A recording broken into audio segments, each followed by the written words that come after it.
Do you need an extra jolt to get you moving in the morning? I know I do.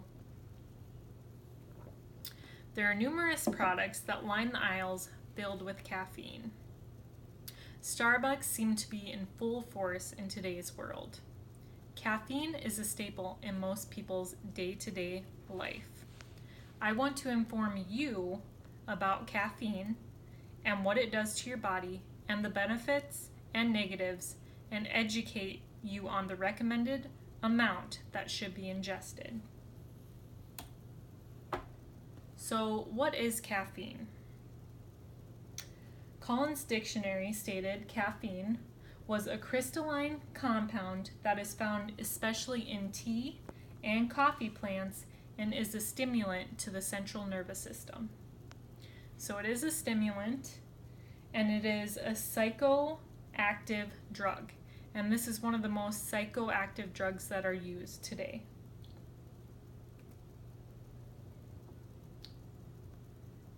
How many natural plants contain caffeine? According to Byron and Roberts, more than 60 plant species throughout the world have been identified as containing caffeine.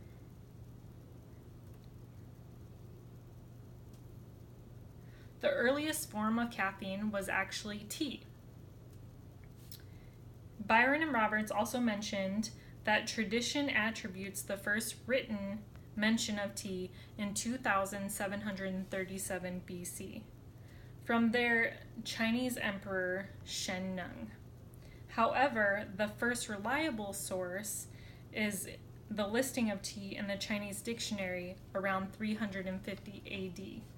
And shortly after that, coffee followed. Coffee was actually first used as food. The berries were eaten whole or crushed and mixed with fat.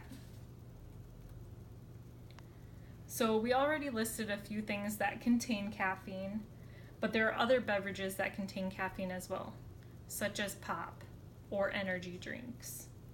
There's also caffeine found in chocolate. So anything that contains chocolate, such as chocolate cake or yogurt or chocolate ice cream, those have caffeine in them as well. Also, pills contain caffeine. Some over-the-counter pills, such as cold and flu medicine, contain caffeine in them.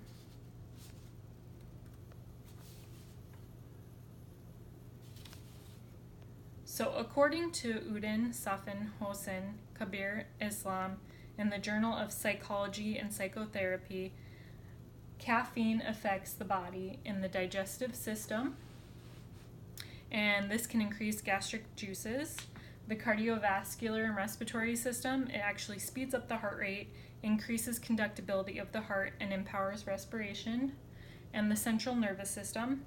It enhances attention and fortified night driving, and studies have shown that it lowers the risk of neurodegenerative diseases such as Alzheimer's. And it can also affect you psychologically in a way that it causes alertness, but that varies depending on the amount of caffeine that is consumed. So there are negatives that go along with the consumption of caffeine, and that's usually when you overconsume it. And according to the Journal of Psychology and Psychotherapy, it also states that the downside of overconsumption of caffeine includes dizziness, anxiety, irritability, and insomnia. Digestive tract issues, since it produces too much gastric juices, it can cause an ulcer. The skeletal system issues, it actually kind of depletes your bone tissue. And the reproductive issues that go along with it can be for male and female, and it can cause or be linked up to infertility. And if you are pregnant, you're to proceed with caution when consuming caffeine, because you don't want to overdo it because it could cause miscarriage. And addiction. So you do not want to over consume because it could lead to addiction.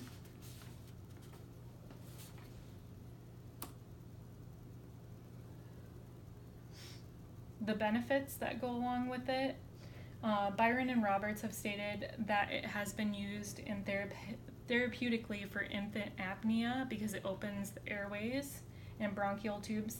It's also been known for acne and skin disorders to clear those up, and in migraines. So that's why you get the over-the-counter cold and flu medicine that contain caffeine.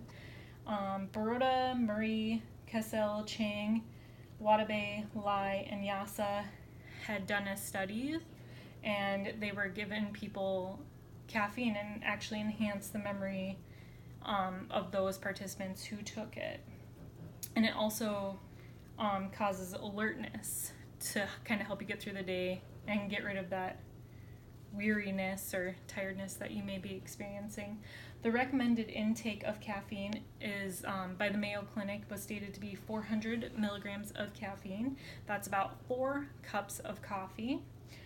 Each beverage may vary depending the amount of caffeine that's in them, and caffeine is not really recommended or suitable for children, and you should know when to cut back. So if you're having heart palpitations, dizziness, stomach problems, or issues, then you should ease up on the caffeine a little bit.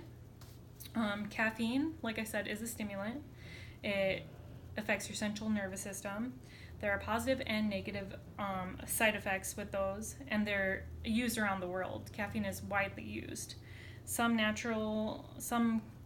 natural, such as plants like coffee, tea. Others are in the form of like energy drinks or soda.